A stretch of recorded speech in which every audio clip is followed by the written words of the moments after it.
याआधी आपण काय शिकलेलो आहे? पाया दिलेला असताना त्रिकोणी संख्या काढायची. आता इथे काय दिलेलं आहे तुम्हाला?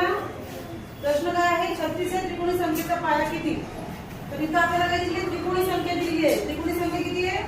36 आणि याचा पाया आपल्याला शोधायचा आहे. तर बघा आता आपल्याला त्रिकोणी संख्या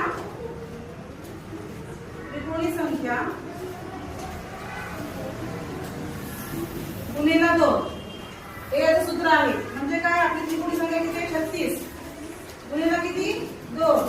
36 दुनी 2 7 12 बरोबर. हाचा नाही तो व्यतिरिक्त 6 आणि 1 7 72 ही संख्या मिळाली. तर हे याचं उत्तर आहे का?